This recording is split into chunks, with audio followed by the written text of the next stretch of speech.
En el siglo XIV, Eurasia era un mosaico de reinos fragmentados, cada uno de los cuales luchaba por establecerse como una potencia dominante. El otrora temido imperio mongol, fundado por Genghis Khan, se había disuelto en múltiples kanatos independientes, debilitados por las disputas internas y la falta de un líder capaz de unificarlos. La ruta de la seda, que durante siglos sirvió como columna vertebral del comercio entre Oriente y Occidente, se ha convertido en una ruta peligrosa, marcada por saqueos, inestabilidad y constantes batallas entre facciones rivales. Este escenario de caos y decadencia abriría espacio para el surgimiento de un conquistador aún más brutal y ambicioso que sus predecesores, Tamerlán. A medida que el imperio mongol se fragmentaba, otras potencias regionales intentaron consolidarse. En Occidente, el imperio bizantino estaba en sus últimas etapas, rodeado por el creciente imperio otomano, que se expandía rápidamente bajo el gobierno de sultanes despiadados. Europa, a su vez, se enfrentaba a las consecuencias de la peste negra, una de las pandemias más devastadoras de la historia, que diezmó poblaciones enteras y sumió a varias regiones en crisis económicas y sociales. El debilitamiento de la nobleza europea y la lucha por la sucesión en varios reinos crearon un ambiente de guerra e inestabilidad constante. En Asia Central, el vacío de poder dejado por los mongoles dio lugar a una miríada de estados más pequeños, cada uno de ellos gobernado por líderes locales que intentaban expandir su influencia. La región de Transoxiana, donde nació Tamerlán, era un territorio disputado entre distintas facciones turco-mongolas, descendientes directas de los guerreros de Genghis Khan. La lucha por el control de estas tierras fértiles y estratégicas creó un ambiente perfecto para el ascenso de un líder carismático y militarmente brillante. Los gobernantes de esta época vivieron bajo la sombra de Genghis Khan, cuyo legado de conquistas todavía resonaba en todo el mundo. Los kanatos mongoles, aunque divididos, intentaron mantener la gloria del pasado, pero carecían de la organización y el terror que el Gran Khan impuso a sus enemigos. En Persia, la dinastía Ilkhanid, que descendía directamente de los mongoles, enfrentó desafíos internos y amenazas externas, lo que la convirtió en un blanco fácil para un conquistador audaz. Más al sur, la India estaba bajo el dominio del sultanato de Delhi, un imperio poderoso pero vulnerable a los invasores externos debido a sus disputas internas y la fragmentación de su élite gobernante. Fue en este contexto de inestabilidad y oportunidades donde surgiría Tamerlán. No solo heredaría la tradición militar de los mongoles, sino que también perfeccionaría sus tácticas de guerra, añadiendo una crueldad calculada que lo haría temido en todo el mundo conocido. A diferencia de otros líderes que surgieron después de Genghis Khan, Tamerlán no solo quería gobernar un territorio, quería subyugar al mundo entero, sembrando la destrucción, imponiendo su gobierno y dejando un legado que sería recordado durante siglos. En medio del caótico paisaje del Asia Central del siglo XIV, nació un niño destinado a cambiar el curso de la historia. En 1336, en la ciudad de Kesh, el actual Uzbekistán, Timur vino al mundo en el seno de una familia de tradición militar, descendiente de guerreros que servían al imperio mongol. Desde temprana edad estuvo expuesto al legado de Genghis Khan y escuchó historias de conquistas épicas y batallas despiadadas. Sin embargo, aunque llevaba sangre del linaje turco-mongol, Timur no pertenecía al linaje directo de los descendientes de Genghis, lo que le impediría reclamar el título de Gran Khan. Pero no necesitaba ese título. Construiría su propia leyenda. Desde niño, Timur demostró habilidades excepcionales para la guerra y la estrategia. Entrenado en equitación y manejo de armas, aprendió desde temprana edad la brutalidad de la vida nómada y las complejidades de la política tribal. Su juventud estuvo marcada por alianzas y traiciones entre los clanes que luchaban por el poder en Transoxiana, y pronto comprendió que, para sobrevivir en este mundo, era necesario ser más inteligente y despiadado que sus enemigos. Cuando aún era joven, resultó gravemente herido durante un enfrentamiento. Una flecha le alcanzó en la pierna y otra herida le dañó el brazo derecho. Estas heridas nunca sanaron por completo, lo que lo dejó cojeando y limitando el movimiento de su mano.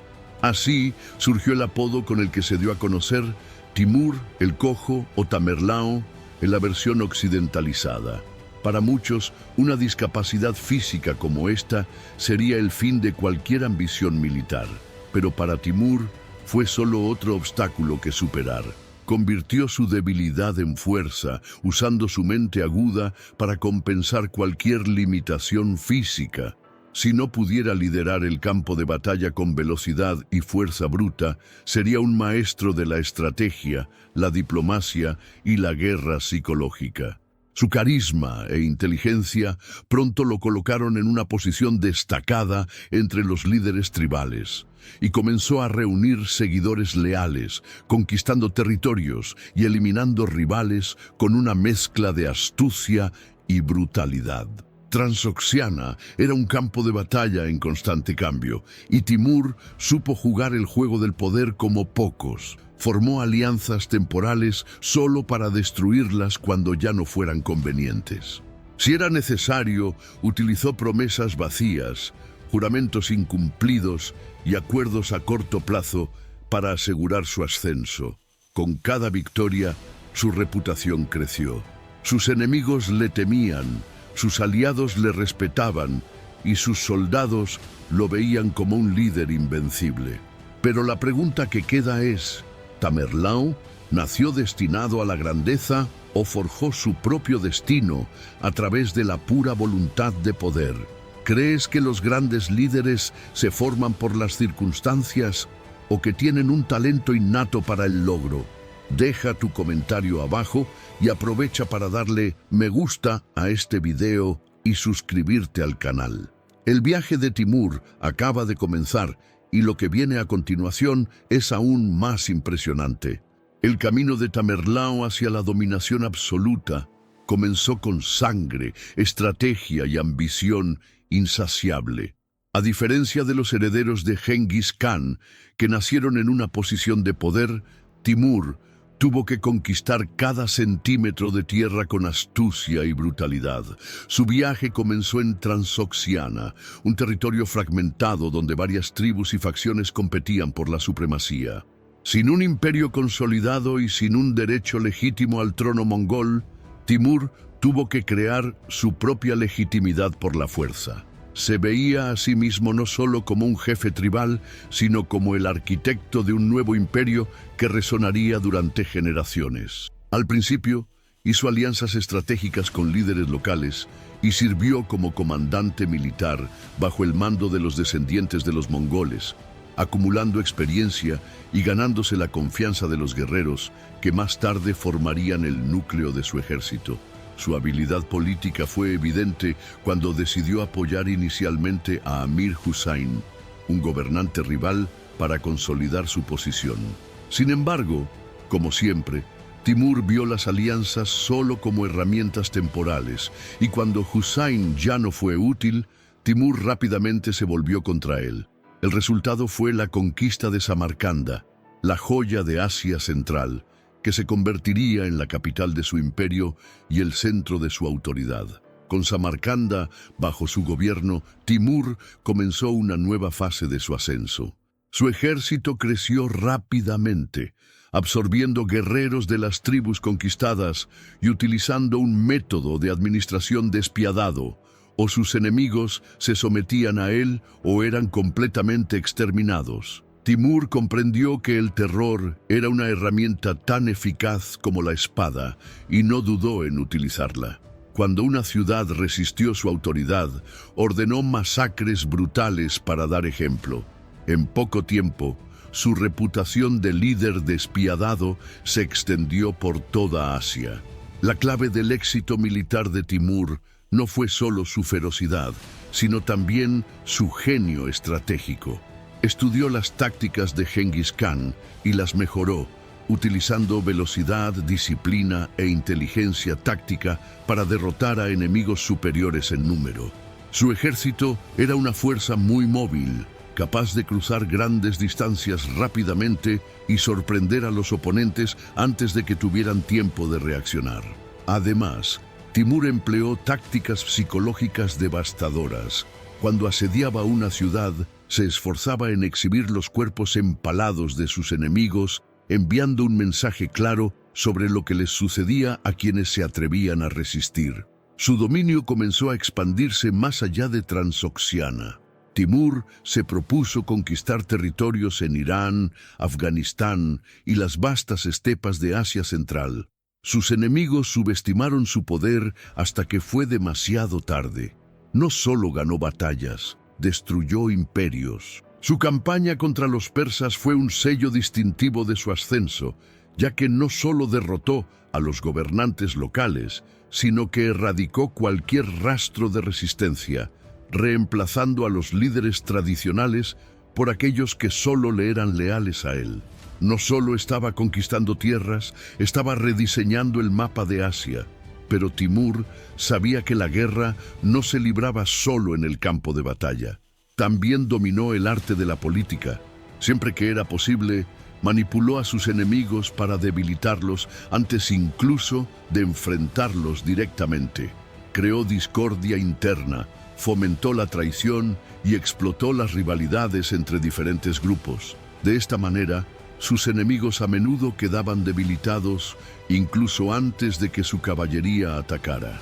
E incluso cuando las armas eran necesarias, su brutalidad aseguró que nadie se atreviera a desafiar su autoridad dos veces. El destino de Timur ya estaba decidido. No se contentaría con Asia Central. Su verdadero objetivo era recrear el imperio mongol e ir más allá de lo que Genghis Khan alguna vez soñó. Vio el mundo no como un conjunto de naciones, sino como un vasto campo de batalla listo para ser conquistado. Y con cada victoria, su nombre se hacía más temido. No era solo un líder, era una tormenta que arrasó con imperios enteros, dejando tras de sí solo ruinas. Ahora les pregunto, ¿fue Timur un genio militar o simplemente un tirano sediento de sangre? ¿Cree que la brutalidad puede ser un camino legítimo hacia el poder?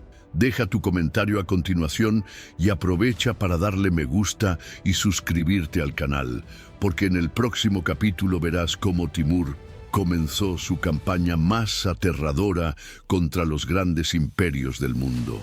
Con su poder consolidado en Asia Central, Tamerlán estaba listo para expandir su dominio más allá de Samarcanda. A diferencia de otros gobernantes que solo buscaban territorio y riquezas, Timur quería más que eso. Quería grabar su nombre en la historia como el conquistador supremo, alguien que sería recordado no solo por el tamaño de su imperio, sino también por el terror que inspiraba en sus enemigos. Sus campañas estuvieron marcadas por una brutalidad calculada, diseñada para subyugar a pueblos enteros incluso antes de que desenvainaran sus espadas. No solo derrotó a sus enemigos, los exterminó, los convirtió en un ejemplo y utilizó el miedo como arma de guerra. Una de las primeras campañas importantes que mostró al mundo la furia de Tamerlán fue su incursión contra Persia. El imperio Ilkhanid, heredero de los mongoles en la región, estaba fragmentado y dividido por luchas internas, lo que lo convertía en un objetivo perfecto para Timur. Cuando invadió territorio persa, no encontró una resistencia unificada. En cambio, encontró ciudades que intentaban resistir aisladas, y esa fue la peor decisión que pudieron tomar.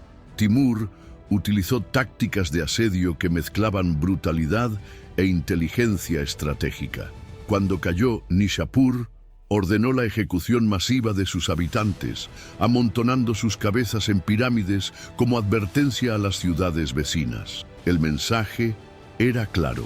La resistencia significaba aniquilación, pero Timur no se quedó ahí.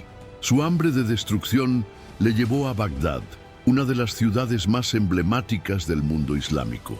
La ciudad ya había sido devastada por los mongoles en el siglo XIII, pero se recuperó y volvió a convertirse en un centro de cultura y conocimiento. Sin embargo, cuando los habitantes se atrevieron a desafiar a Tamerlán, este respondió con una furia sin precedentes. Se estima que más de 90 personas fueron masacradas en Bagdad y los supervivientes fueron esclavizados o cruelmente mutilados para sembrar el terror. Timur no vio esto solo como una forma de eliminar la resistencia. Entendió que cada ciudad destruida hacía que las siguientes se rindieran incluso antes de luchar. Su avance continuó hacia la India, donde el poderoso sultanato de Delhi gobernaba un vasto territorio. Timur justificó su invasión diciendo que estaba purificando el Islam, ya que consideraba a los gobernantes musulmanes de la India corruptos y demasiado indulgentes con los hindúes. Cuando su ejército marchó hacia Delhi, encontró una ciudad imponente, defendida por un numeroso ejército. Pero Timur se había enfrentado antes a ejércitos superiores. Su estrategia era dividir y debilitar a las fuerzas enemigas, desgastándolas antes de asestar el golpe final. Cuando finalmente entró en la ciudad, ordenó una de las masacres más brutales de su carrera. Hombres, mujeres y niños fueron asesinados indiscriminadamente y Delhi fue saqueada e incendiada. El sultanato nunca se recuperó completamente de este golpe.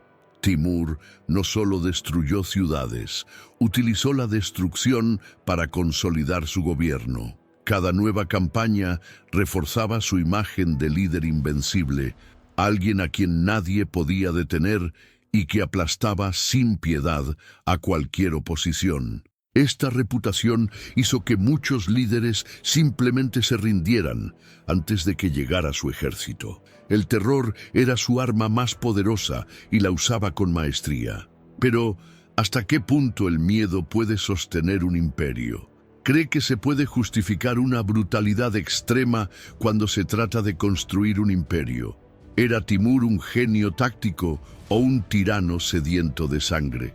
Deja tu comentario a continuación y suscríbete al canal para no perderte los próximos episodios de esta historia épica. A medida que su imperio crecía, Tamerlán empezó a atraer la atención y el miedo de las grandes potencias de la época. Uno de sus mayores desafíos llegó cuando su camino se cruzó con el de uno de los imperios más emergentes del mundo, el Imperio Otomano. Bajo el mando del sultán Bajazet I, conocido como el Trueno, los otomanos se estaban expandiendo, amenazando lo que quedaba del imperio bizantino y consolidando su influencia en los Balcanes y Anatolia. Bajaceto era un líder temido y respetado, y su ejército era uno de los más organizados y poderosos de la época. Sin embargo, cometió un error fatal al subestimar el genio y la crueldad militar de Tamerlán. El enfrentamiento entre estos dos titanes de la guerra comenzó con una serie de provocaciones y disputas territoriales. Ambos querían dominar las mismas regiones y las provocaciones pronto se convirtieron en un conflicto inevitable. Bajaceto, confiado en la fuerza de su ejército, desafió a Tamerlán, llamándolo un mero líder tribal, incapaz de rivalizar con la grandeza otomana. Timur, a su vez, no necesitó palabras para responder. Dejaría que los campos de batalla hablaran por sí solos. El choque final se produjo en la batalla de Ankara, en 1402. Bajaceto reunió un ejército gigantesco, reforzado por su caballería pesada y sus famosos jenízaros, soldados de élite que formaban el núcleo de las fuerzas otomanas. Sin embargo, Timur no solo tenía números, sino también una aguda mente estratégica.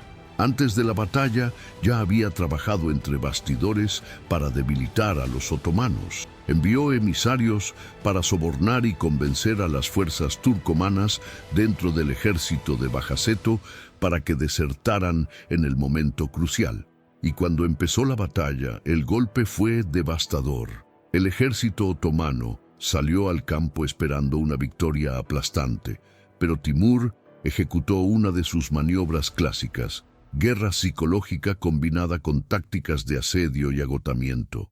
Usó su caballería ligera para desgastar a los soldados de Bajaceto, arrastrándolos a terrenos desfavorables y cortando sus suministros. Mientras tanto, parte del ejército otomano, formado por soldados turcomanos, comenzó a desertar, dejando a Bajaceto vulnerable.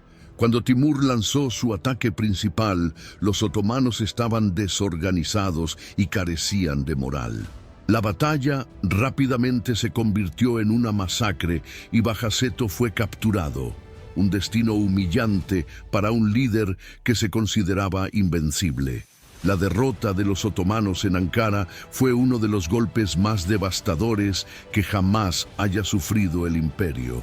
Timur no solo ganó, sino que se propuso someter a Bajaceto de una manera cruel y humillante. El sultán permaneció prisionero en una jaula de hierro, exhibiéndose como trofeo de guerra en varias ciudades del imperio timúrida. Esta humillación fue demasiado para Bajaceto, que murió en cautiverio poco después, ya sea por enfermedad, angustia o, como sugieren algunos informes, suicidio. Con esta victoria, Tamerlán demostró que ningún imperio estaba fuera de su alcance. Desmanteló temporalmente el avance otomano, retrasando su ascenso durante décadas. Sin embargo, a diferencia de lo que hizo en otros territorios, no anexó por completo tierras otomanas. Su objetivo era debilitar al enemigo, no necesariamente gobernarlo. Timur veía el mundo como un tablero de ajedrez donde no era necesario destruir completamente los imperios, sino simplemente reconfigurarlos para que se ajustaran a su visión de dominación. Pero esta batalla plantea una pregunta intrigante. ¿Y si Timur hubiera decidido destruir completamente a los otomanos? ¿Habría sido diferente el mundo islámico? ¿Habría escapado Europa a las invasiones turcas que vendrían en los siglos siguientes? Si Timur hubiera vivido más, ¿habría marchado hacia Occidente y reescrito la historia europea? Deja tu opinión en los comentarios y aprovecha para darle me gusta y suscribirte al canal, porque en el próximo episodio veremos cómo Tamerlán preparó la campaña más ambiciosa de su vida, la invasión de China. Con su imperio extendiéndose desde Asia Central hasta Medio Oriente, Tamerlán ya había derrotado a algunos de los ejércitos más grandes de su tiempo, pero su ambición no tenía límites. Su próximo objetivo no era otro que China, gobernada por la poderosa dinastía Ming. Para Timur, esta campaña fue más que una simple expansión territorial. Fue la realización de un sueño grandioso: recrear el imperio mongol y superar a Genghis Khan, conquistando la única gran civilización que los mongoles habían dominado en el pasado, pero que ahora había resurgido bajo una nueva dinastía. La dinastía Ming, que había reemplazado a la dinastía Yuan de los descendientes de Genghis Khan, planteó un desafío considerable. China se había convertido en una potencia militar altamente organizada, con un ejército numeroso y bien equipado. Timur sabía que esta guerra requeriría no solo fuerza bruta, sino también una campaña meticulosamente planificada. Comenzó reuniendo uno de los ejércitos más grandes de su carrera, convocando guerreros de todas partes de su vasto imperio. Sus fuerzas incluían arqueros montados de las estepas, infantería pesada reclutada en las tierras conquistadas e ingenieros militares especializados en asedios. A finales de 1404, Tamerlán partió de Samarcanda al frente de su colosal ejército. El viaje a China sería largo y lleno de desafíos. Sin embargo, a Timur no solo le preocupaba la logística de la campaña, también deseaba eliminar cualquier posible amenaza dentro de su propio imperio antes de marchar hacia el este. Por ello, Antes de llegar a las fronteras chinas, encabezó una serie de expediciones punitivas contra tribus rebeldes y gobernantes que consideraba desleales. Esto retrasó su avance, pero aseguró que no se produjera ninguna insurrección mientras él estuviera fuera. Pero entonces el destino intervino inesperadamente.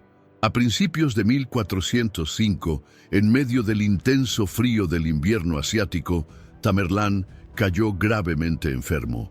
Algunos informes sugieren que se trató de una fiebre repentina, mientras que otros hablan de complicaciones derivadas de su avanzada edad y los rigores de la campaña.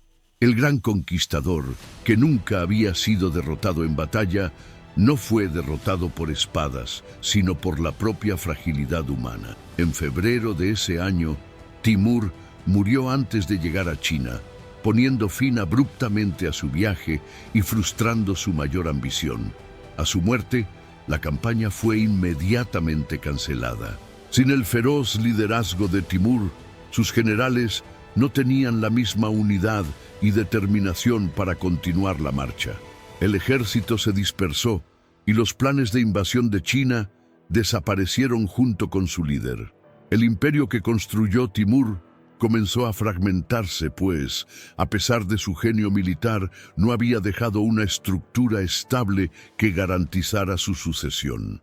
Su dinastía, los Timúridas, sobreviviría algunas generaciones más, pero nunca con la misma fuerza y brutalidad que su fundador. La muerte de Tamerlán dejó una pregunta que todavía hoy intriga a los historiadores. ¿Y si hubiera vivido lo suficiente para invadir China? ¿Habría resistido la dinastía Ming o sucumbido al terror de su ejército? ¿Habría podido Timur superar a Genghis Khan en su última gran conquista? ¿Sería el mundo un lugar diferente hoy? Deja tu opinión en los comentarios y suscríbete al canal para no perderte los próximos episodios de esta saga épica. La muerte de Tamerlán marcó el final de su era de conquista, pero su impacto seguiría sintiéndose durante siglos. A diferencia de Genghis Khan, que dejó un imperio estructurado a sus descendientes, Timur construyó un dominio basado en su propia fuerza y genio militar. Sin él, el imperio comenzó a fragmentarse rápidamente. Sus hijos y nietos compitieron por el poder, pero ninguno poseía la misma ferocidad y astucia que Timur demostró en la batalla. El imperio timurid pronto se debilitó, pero su influencia perduraría a través de otro linaje. Los gobernantes mogoles de la India, descendientes directos de Tamerlán. El mayor ejemplo de este legado fue Babur, tataranieto de Timur, quien en el siglo XVI fundó el imperio Mughal en la India. Inspirado por el espíritu guerrero de su antepasado, Babur aplicó tácticas militares timúridas para conquistar y unificar vastos territorios. El imperio Mughal se convertiría en una de las mayores potencias de Asia, gobernando la India durante siglos y dejando un impresionante legado cultural y arquitectónico, incluido el Taj Mahal. Aunque el imperio original de Tamerlán se desintegró, su linaje seguiría dando forma a la historia. Pero Timur no solo fue recordado por sus descendientes, su impacto en la política, la guerra y la cultura fue inmenso. Durante su vida, transformó Samarcanda en uno de los centros culturales y comerciales más grandes del mundo. Invirtió en la construcción de mezquitas, palacios y escuelas, trayendo arquitectos, científicos y artistas de las tierras que conquistó para embellecer su capital. Paradójicamente, un líder que destruyó tantas ciudades también dejó uno de los mayores legados culturales de Asia Central. Sin embargo, su reputación como líder sigue siendo debatida. Para algunos, Timur era un héroe, un guerrero despiadado que restauró la gloria de las estepas y llevó la civilización a nuevas alturas. Para otros, era un tirano sediento de sangre cuya sed de poder trajo muerte y destrucción a millones de personas. Sus logros fueron grandes, pero ¿a qué precio? Ciudades enteras fueron arrasadas, poblaciones diezmadas y culturas aniquiladas. Su método de gobierno basado en el miedo pudo haber sido eficaz a corto plazo, pero no dejó ninguna estructura duradera, lo que hizo que su imperio fuera vulnerable después de su muerte. El mundo recuerda a Tamerlán de diferentes maneras. En Uzbekistán su figura es celebrada como un héroe nacional, símbolo de la identidad y grandeza histórica del pueblo uzbeco. En Oriente Medio y la India se le recuerda como un destructor de civilizaciones. Su nombre todavía evoca asombro y terror. El hecho es que Timur consiguió lo que quería. Su memoria nunca fue olvidada. ¿Y tú, qué opinas? ¿Tamerlán fue un visionario o simplemente un líder sanguinario? ¿Justifica su legado la brutalidad de sus conquistas? Deja tu comentario y aprovecha para darle me gusta y suscribirte al canal, porque en el próximo episodio exploraremos la influencia de Tamerlán hoy. Incluso siglos después de su muerte, la figura de Tamerlán sigue marcando el mundo moderno. Su nombre todavía resuena en Asia Central, Oriente Medio y la India, recordado como un gran conquistador y un tirano despiadado. Su legado no se limita solo a las ruinas de las ciudades que destruyó o los imperios que derrocó, sino también a la influencia política, cultural e incluso psicológica que dejó para las generaciones futuras. Timur redefinió el arte de la guerra, demostrando que el terror podía ser una herramienta estratégica tan poderosa como la propia fuerza militar. No solo ganó batallas, dio forma a la forma en que los imperios se expandieron y controlaron sus territorios. En Uzbekistán, el país donde nació, Timur es celebrado como un héroe nacional. Monumentos y estatuas honran su memoria y su imagen se utiliza como símbolo de orgullo e identidad nacional. Samarcanda, la ciudad que convirtió en su capital, todavía muestra rastros de su grandeza, con sus mezquitas y palacios que reflejan la visión de un líder que, a pesar de su brutalidad, también valoraba el arte y el conocimiento. Sin embargo, esta misma imagen no es compartida por todos. En otras partes del mundo, Timur es visto como un destructor de civilizaciones, un líder cuya única marca fue la destrucción masiva. Los pueblos de Persia, Irak, India y Siria aún guardan amargos recuerdos de sus campañas que dejaron millones de muertos y ciudades en ruinas. Además, su influencia se extendió más allá de la política y la guerra. Muchos gobernantes que vinieron después de él estudiaron sus tácticas y estrategias, tratando de replicar su uso del terror como herramienta de dominación. Su impacto puede verse, por ejemplo, en los métodos de los imperios que surgieron en los siglos siguientes, incluido el Imperio Otomano, que a pesar de estar debilitado por Timur, aprendió de sus lecciones y se reorganizó para convertirse en una de las potencias más duraderas de la historia. Pero la gran pregunta que queda es, ¿cómo debemos recordar a Tamerlán? ¿Deberíamos verlo como un líder brillante que logró lo imposible o como un déspota cuyo único legado fue el sufrimiento? Su historia nos enseña que el poder absoluto suele ir acompañado de brutalidad y que los imperios construidos por el miedo rara vez sobreviven por mucho tiempo. Puede que Timur se haya convertido en uno de los conquistadores más temidos de la historia, pero su imperio no podría sobrevivir sin él. Ahora quiero saber tu opinión. ¿Tamerlán fue un genio estratégico o un monstruo de la historia? ¿Debería celebrarse o condenarse su legado? Deja tu comentario abajo y participa en este debate. Y si disfrutaste este viaje épico, no olvides darle me gusta a este video y suscribirte al canal para seguir más historias increíbles de grandes líderes e imperios que cambiaron el mundo.